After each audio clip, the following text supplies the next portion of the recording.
Hello friend, आज के video में हम लोग साइक्लोट्रॉन के बारे में पढ़ेंगे, जो मैग्नेटिक इफ़ेक्ट और मैग्नेटिज्म का लास्ट पार्ट है।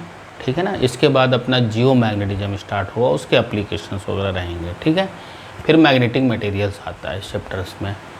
तो अभी अपने पास साइक्लोट्रॉन, अर्थ मैग्नेटिज्म या जियो मैग्नेटिज्म, और उसके बाद जो है तुम्हारा मैग्नेटिक मटेरियल। कितने टाइप के मैग्नेटिक मटेरियल होते हैं, डायमैग्नेटिक, पैरामैग्नेटिक, फेरोमैग्नेटिक, उनके क्लासिफिकेशंस वगैरह। फिर उस तरीके से चैप्टर फिनिश होगा। ठीक है ना।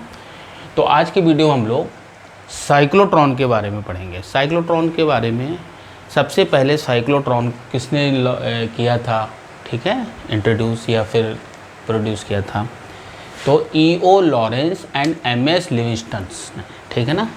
तो आप ज़्यादा इसको याद रख सकते हैं कि लॉरेंस और लिविंगस्टन किस सन में किया था, 1934 में।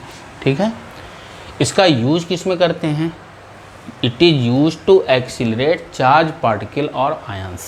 ठीक है। जैसे पॉजिटिव चार्ज होता है, अब वो रखा हुआ, उसको एक्सीलरेट करना है, उसको चलाना है, स्पीड देना है कुछ, तो उसके लिए साइक्लोट्रॉन का यूज किया करते हैं हम लोग। ठीक है ना। तो साइक्लोट्रॉन किसने किया था, लॉरेंस लिविंगस्टन ने 1934 में।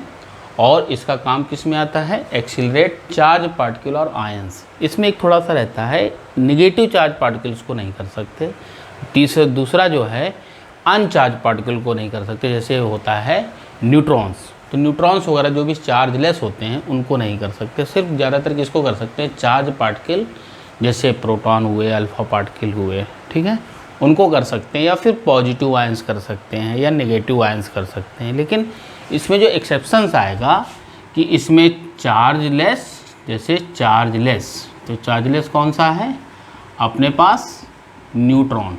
ठीक है ना। न्यूट्रॉन को नहीं कर सकते, पहली चीज़। ठीक है। इलेक्ट्रॉन्स जो होते हैं उनको भी नहीं कर सकते अपने पास। क्योंकि इलेक्ट्रॉन्स को क्यों नहीं कर सकते, इसका रीज़न ये है कि वो बहुत ही, उसका मास कम होता है। जब उसको हाई स्पीड देते हैं तो उसका मास वेरिएबल हो जाता है according to Einstein relativity theory. ठीक है ना। तो उसके बारे में बताएंगे क्या लिमिटेशन है। तो इसकी दो लिमिटेशंस है अपने पास, कि it can not accelerate uncharge particle just like as a neutrons. दूसरा जो है, it can not be use to accelerate in electrons. Electron चूँकि since has it has very small negligible mass. Clear है। तो इसकी चीज़ों पे आपको समझ में आ गया। अब इसके बारे में हम लोग प्रिंसिपल्स क्या हैं, ठीक है, इसका स्ट्रक्चर वगैरह क्या है, वर्किंग क्या है, इसमें 4-5 फार्मूले निकलते हैं जिसके बेस पे न्यूमेरिकल पूछे जाते हैं। तो आज हम लोग इसके बारे में पूरी डिस्कशन करते हैं। फिलहाल के लिए आप इसको नोट कर लीजिए। अब इसमें आते हैं पहले पॉइंट में, प्रिंसिपल पे। ठीक है। इसका प्रिंसिपल क्या है, व्हेन ए चार्ज पार्टिकल, वही बताया ना, पॉजिटिव चार्ज पार्टिकल या फिर आयंस, ठीक है ना, moves again and again in transverse strong magnetic field. मतलब मैग्नेटिक फील्ड कैसा होना चाहिए, स्ट्रॉन्ग होना चाहिए, साथ में ट्रांसवर्स होना चाहिए। ठीक है ना। जैसे चार्ज पार्टिकल को मोशन कराना है तो मैग्नेटिक फील्ड कैसी होनी चाहिए, वर्टिकल होनी चाहिए। जैसे हॉरिजॉन्टल में कराएंगे चार्ज पार्टिकल को तो फिर वर्टिकल में मैग्नेटिक फील्ड होनी चाहिए। ठीक है। And high frequency electric field, यानी कि इसमें इलेक्ट्रिक फील्ड भी लगेगा। ठीक है। It get accelerated and acquire sufficiently large amount of energy. मतलब उसमें फिर क्या होगा, एक बहुत अमाउंट में एनर्जी एक्वायर होती है। ठीक है ना। वो कैसे होता भी समझ में आएगा। तो इसका ये प्रिंसिपल क्या है कि when A charge particle moves again and again in transverse strong magnetic field and high frequency electric field, दोनों फील्ड लगनी है। कौन कौन सी, मैग्नेटिक फील्ड भी लगनी है और इलेक्ट्रिक फील्ड भी लगनी है, तब ये एक्सीलरेट होगा and acquire sufficiently large amount of energy. तो इसका ये प्रिंसिपल हो गया। अब हम लोग इसके कंस्ट्रक्शंस के बारे में बताएंगे। ठीक है ना। इसको नोट कर लीजिए, फिर कंस्ट्रक्शंस के बारे में देखते हैं हम लोग। इसमें देखो, कंस्ट्रक्शंस में हम लोग समझा के बताते हैं ताकि उसको आप समझ में आए। इसमें एक मेटेलिक हॉलो डीज होती है। ठीक है ना। जैसे चैम्बर होता है, प्लेट होती है, डिस्क होती है, उस तरह हॉलो होती है। ठीक है ना। इसको अपन ने ऐसे दिखाया हुआ है। ठीक, इस तरीके से होती है, एक हॉलो टाइप की होगी। ठीक है। सिलेंडर टाइप का मान लेते हैं। ठीक। इसको हम लोग क्या करते हैं, ये इसका सेंटर है। ठीक। ये पूरा बना है, एक ऊपर हो गया, एक तुम्हारा नीचे तरफ हो गया, दोनों जुड़े हुए, हॉलो है। ठीक है। इसको हम लोग क्या करते हैं, 2 पार्ट में कट करते हैं बहुत ही बारीक। ये देखो कट किया इसको, ये देखो इस तरीके से कट किया, तभी देखो 2 बन गए, सेमी सर्कुलर होने चाहिए। अब इसमें जब कट करके ऐसे बनाएंगे तो देखो ये बन गया मेटेलिक डीज बन गया। 2 दिख रहा है अब आपको, एक सेमी सर्कुलर इस तरीके का, एक सेमी सर्कुलर इस तरीके का, ठीक है ना। यहाँ पर चार्ज रखा जाता है, कौन सा, जिस चार्ज को करना हमको, क्यू चार्ज को, ठीक है। यहाँ पे रख दिया। अब ये ऐसे रखा हुआ, अपन ने इस तरीके से दिखा रहे हैं, अब ऐसे दिखाएंगे, मतलब ऊपर से देख रहे हैं हम लोग, ठीक है। तो जब ऊपर से देखेंगे तो कुछ इस टाइप का आएगा, आपको ध्यान से अगर देखा जाए तो कुछ इस टाइप का आना है इसको, ठीक है ना।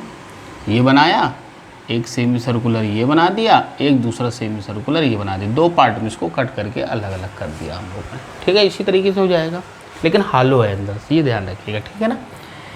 इसमें क्या करते हैं, एक ऑसिलेटर्स लगा देते हैं। ऑसिलेटर मतलब इस तरीके का एसी ऑसिलेटर, हाई फ्रीक्वेंसी का बताया था ना, इलेक्ट्रिक फील्ड के लिए और मैग्नेटिक फील्ड, ठीक है। अब ये जो चार्ज रखा हुआ है, जैसे मान लो ये सेंटर है इसका, ये सेंटर है, यहाँ पे रखेंगे, ठीक है।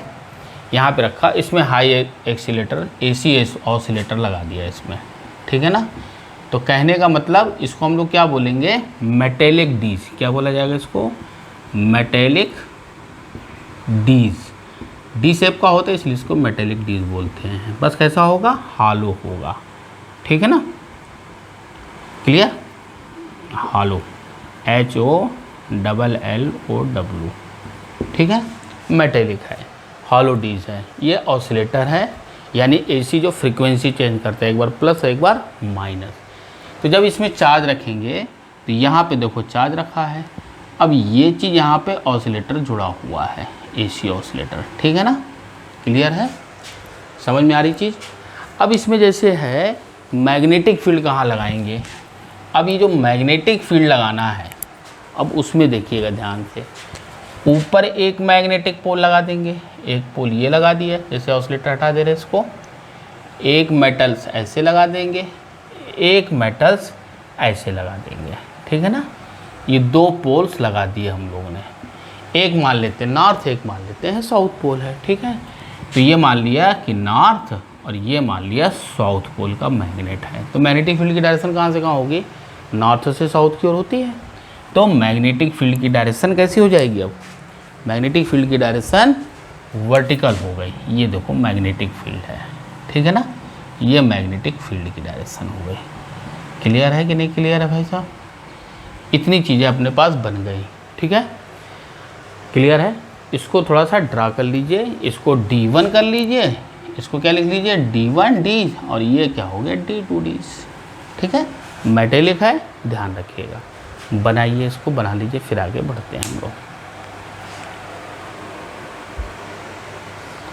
तो ऐसा हम लोग ने बनाया, हम लोग ने, ठीक है, इसमें दिखाया। तो अब इसमें देखा जाए तो ये जब ऐसे रखी तो ऐसे रखा तो मैग्नेटिक फील्ड कैसी हो गई, क्रॉस में हो गई, यानी ये मैग्नेटिक फील्ड की डायरेक्शन हो गई, ठीक है ना, ये मैग्नेटिक फील्ड की डायरेक्शन हो गई।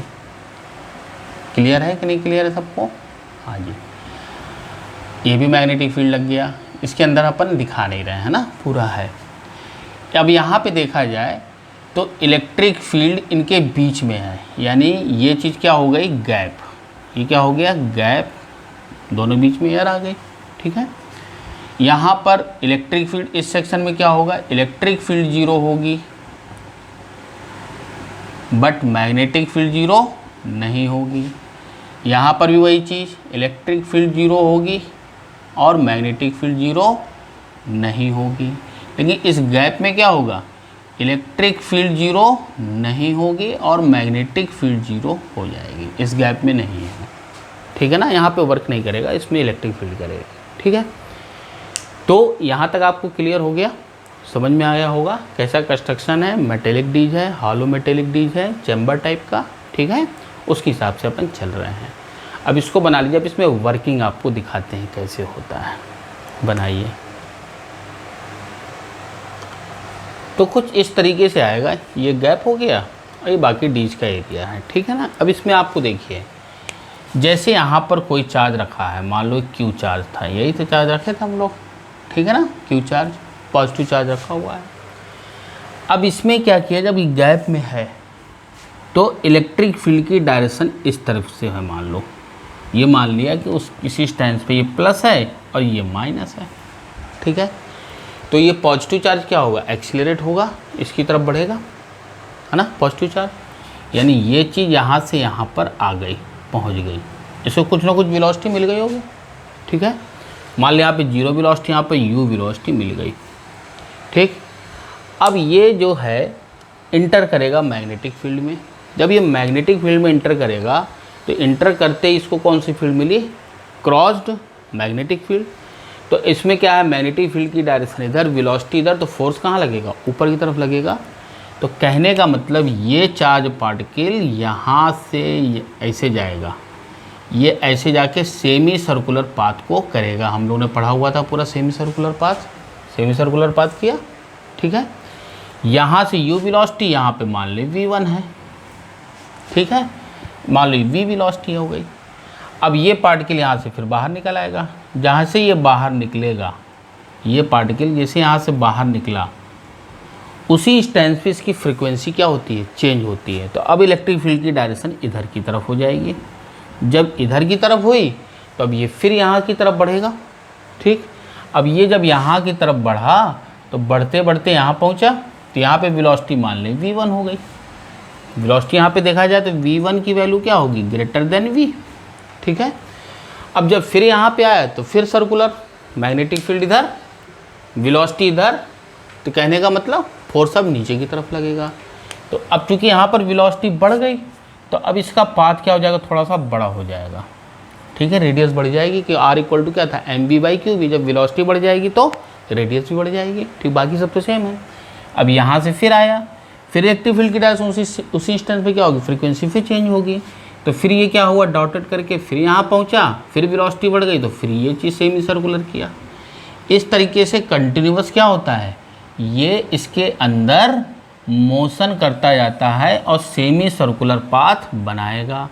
इसका पूरा जो सेमी सर्कुलर पाथ बनता जाता है, इस तरीके से इसमें क्या होता है, ये पार्टिकल इस तरीके से मोशन करते करते बड़ा सर्कल बनता जाता है और हाई स्पीड इसको एक्वायर होती जाती है, ठीक है ना, क्लियर है।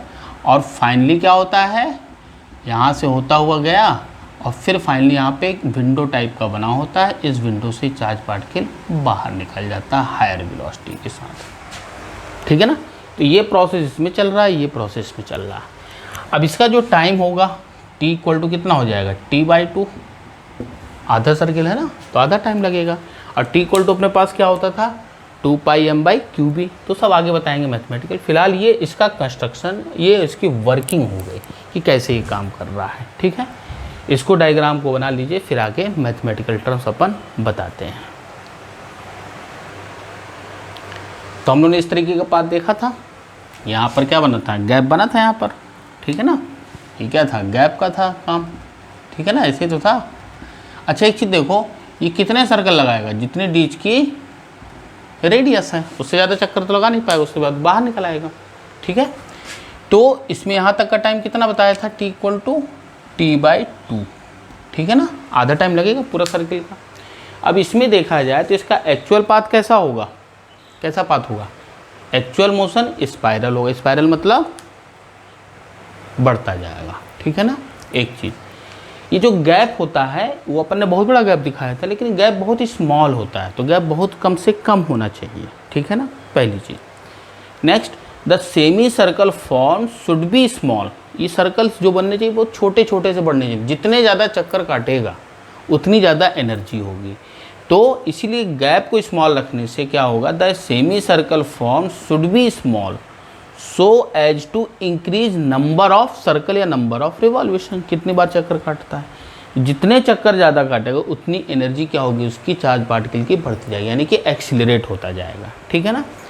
तो इसमें जो फ्रीक्वेंसी है जो अपन ने अप्लाई की थी, यहाँ फ्रीक्वेंसी अप्लाई की थी ऑसिलेटर की, इसकी कुछ ना कुछ फ्रीक्वेंसी होगी, एसी ऑसिलेटर था। तो वो जब रेजोनेंस फ्रीक्वेंसी के बराबर होगा, यानी कि जितना वो टर्न काट रहा है, क्योंकि अपने पास t इक्वल टू 2πm/qb, कहीं पे वेलोसिटी नहीं है, ठीक है ना, ये चीज़ ध्यान रखिएगा। वेलोसिटी कितना हो तो टाइम वही लगेगा उतना पार करने में, ठीक है। तो इसको बोलते हैं एफसी जो होगा अप्लाइड फ्रीक्वेंसी, यानी जितना एक्सीलरेटिंग पोटेंशियल का फ्रीक्वेंसी दे रखा, फ्रीक्वेंसी की यूनिट क्या होती है, हर्ट्ज में होती है ना, या रिवॉल्यूशन पर सेकेंड, तो इसको रेजोनेंस फ्रीक्वेंसी बोलते हैं। तो टी की वैल्यू T/2, तो टी की वैल्यू कितनी होती है 2πm/qb, तो टाइम कितना लगेगा πm/qb लगेगा। m क्या है, mass of charge particle, q is the charge, b is the magnetic field. तो जो फ्रीक्वेंसी होती क्या होती है, F इक्वल टू क्या होता है 1/t, यानी 1 टाइम पीरियड। तो इसलिए रेजोनेंट फ्रीक्वेंसी या साइक्लोट्रॉन फ्रीक्वेंसी कितनी हो जाएगी, क्यू, इसको पलट देंगे तो QB/2πm। तो ये साइक्लोट्रॉन फ्रीक्वेंसी, ये फ्रीक्वेंसी किसके बराबर होगी, जो AC अपन ने अप्लाई किया ऑसिलेटर की, उसकी फ्रीक्वेंसी के, ठीक है ना। तो ये फ्रीक्वेंसी की बात हो गई। अब हम लोग कौन कौन से इसमें फार्मूले निकलते हैं वो सब अपन बताते जाते हैं, ठीक है ना। इसको तब तक नोट कर लीजिए साइक्लोट्रॉन फ्रीक्वेंसी तक। तो अभी तक जितना बताया उस पर कौन कौन से फार्मूले निकलना है, ताकि आपको एक फार्मूले तरीके से लिस्ट समझ में आ जाए, ताकि न्यूमेरिकल्स करने में आसानी रहे। पहला जो है, अगर पूछता है radius of circular path by charge, तो क्या निकलेगा, R इक्वल टू mb/qb, जो अपना ओरिजिनल निकलता था वही रहेगा। Time taken to charge to complete semi circle, आधा टाइम हो रहा था, तो T इक्वल टू πm/qb, यानी T/2। तो T/2 की वैल्यू T हो गई, πm/qb, इसी को रेजोनेंस कंडीशन कह रहे थे। तो T इक्वल टू कितना आएगा 2πm/qb, ठीक है, ये टाइम पीरियड हो गया। Frequency of alternating electric field, जो इलेक्ट्रिक फील्ड लगाया था अल्टरनेटिंग, ठीक है, या फिर ऑसिलेटर का बोले, या फिर साइक्लोट्रॉन की फ्रीक्वेंसी बोले, तो क्या निकाला था हम लोग ने, FC इक्वल टू FA, ये अप्लाइड है, ये साइक्लोट्रॉन फ्रीक्वेंसी, अप्लाइड मतलब जो इलेक्ट्रिक फील्ड की अप्लाई किया है, तो जस्ट उल्टा हो जाएगा, 1/t होता है, तो QB/2πm। अब इसमें देखो T इक्वल टू πm/qb, तो जितने भी सेमी सर्कल बनेंगे, अब जैसे छोटा सेमी सर्कल है तो उसका जो टाइम लग रहा है, उससे जो बड़ा बनेगा उसका भी टाइम, और बड़ा जो सर्कल बनेगा उसका भी टाइम, यानी सबका टाइम क्या होगा, सेम होगा, है ना। यानी कहने का मतलब time for each semi circle क्या हो जाएगा, सेमी सर्कल इज सेम। तो यहाँ तक के जो पॉइंट्स थे वो अपन ने बताए, इसको एक बार नोट कर लीजिए न्यूमेरिकल्स लगाने के लिए, फिर आगे हम लोग और आगे फार्मूले निकालते हैं, ठीक है ना। यहाँ तक आप कर लीजिए, यहाँ तक जितना बताया उसके बारे में बताया, फिर आगे अपन फार्मूला निकालेंगे, ठीक, नोट कर लीजिए इसको।